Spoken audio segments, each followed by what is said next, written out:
조합제 TV 시청자 여러분 안녕하십니까? 2021년 7월 23일입니다. 정진석 국민의힘 의원은 5선이고 이 한국일보 기자 출신입니다. 오늘 이 페이스북에 이준석 당대표를 정면으로 비판하는 글을 올렸습니다.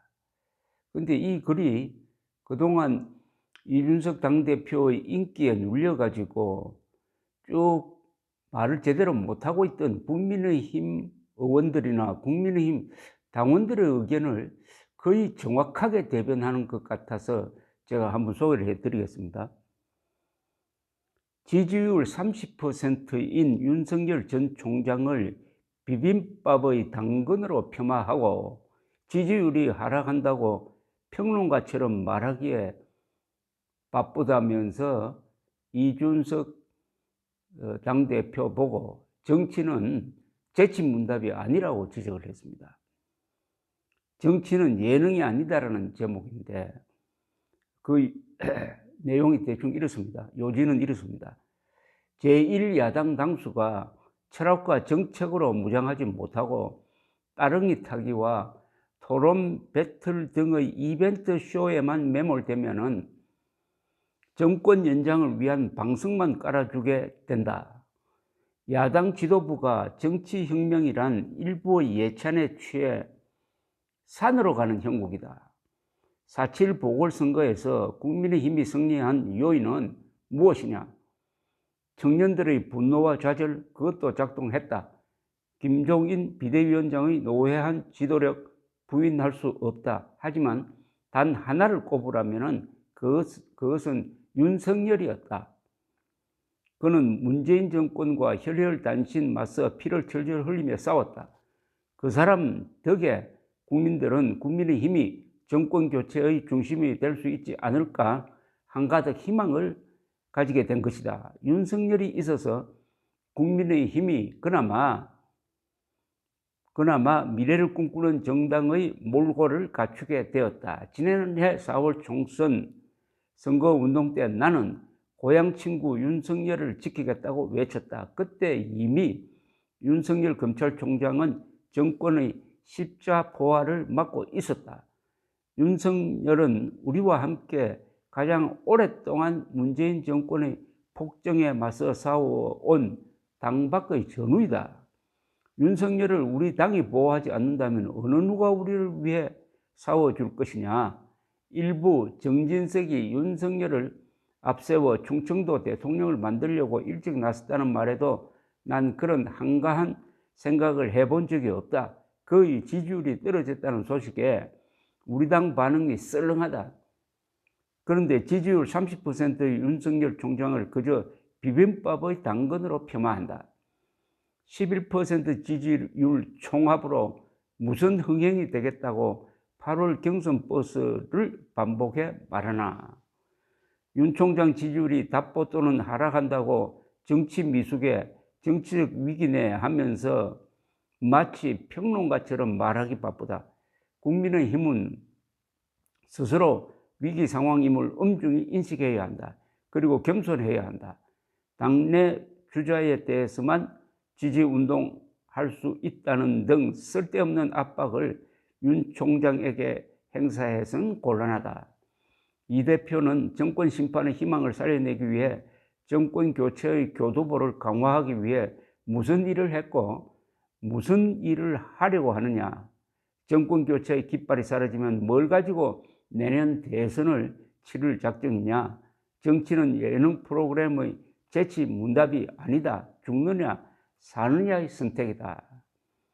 이준석 대표는 20일 MBC 라디오 김종배의 시선집중에 출연해가지고 윤 전 총장의 지지율 하락에 대한 질문을 받고는 위험하다. 윤 전 총장이 당 밖에 머무르는 시간이 길어지고 그것이 보수 전체 지지층에게 양해받는 취지는 중도 확장성이라는 우리 당을 지지하기 어려운 분들의 지지세까지 확보하겠다는 취지라면은 그런 측면에서 어느 정도 성과가 있길 기대하는데 최근 발언을 보면은 광주에 가서는 전향적이었다가 대구에서는 대구 정서에 부합하는 발언을 한다는 이야기를 해서 연일 비판을 하면서 또 다른 인터뷰에서는 김종인에게 매달려야 된다는 충고도 하고, 이상하게 이준석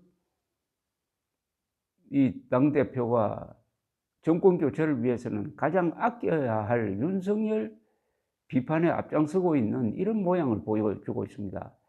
그게 빨리 국민의힘으로 들어오라는 압박인 듯한데 이걸 공개적으로 하면 곤란하죠. 그 점을 정진석 의원이 지적한 것으로 보입니다. 저도 여러 번 이야기를 들었습니다만 이준석 씨의 역할은 이게 스타가 아닙니다. 슈퍼스타는 대통령 후보가 되는 겁니다. 뒤에서 조용하게, 때로는 조용하게, 때로는 공개적으로 이 국민의힘이 하나가 되도록 하고 외곽에 있는 안철수, 윤석열 두 사람을 모셔오는 일에 주력을 해가지고 경선 열차를 출범시키더라도 거기 스타가 빠지면 되겠습니까?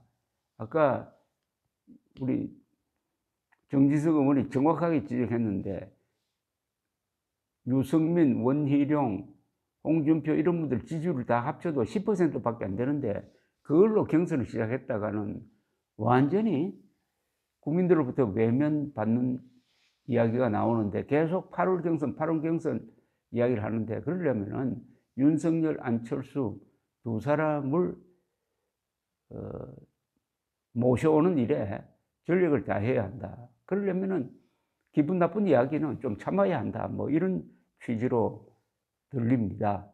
물론 윤석열 전 총장 스스로도 이제 빨리 결심을 해야 될 때가 왔습니다. 안철수 국민의당 대표는 약속대로 국민의힘과 빨리 합당을 해야 합니다. 그러니까 이준석 대표만 또 비판하는 것도 문제죠. 지금 이준석 대표 하는 걸 멀찌감치 보면서 실패하기를 기다리는 의원들이 있다면 참 희망 없는 정당입니다. 어찌하여튼 당대표를 중심으로 당은 또 다른 특히 윤석열 총장에 대한 말을 조심해 가면서 지금 민주당이 또 이른바 진보 세력입니다. 자칭 진보 세력이 재결집하고 있는 이런 분위기에서 여론조사에 지금 빨간불이 켜지고 있는 상황입니다. 오늘 발표된 갤럽 조사를 보면은 문재인 잘한다가 40%대를 유지하고 국민의힘 지지율이 떨어지고 민주당 지지율이 다시 올라가고 20대, 30대로 묶었던 30대가 다시 40대 쪽으로 돌아가서 문재인 지지로 복귀하고 있는 양상을 보이고 있습니다. 이제 이준석 효과 끝났습니다. 이제는 이준석의 실력으로 승부를 해야 합니다. 감사합니다.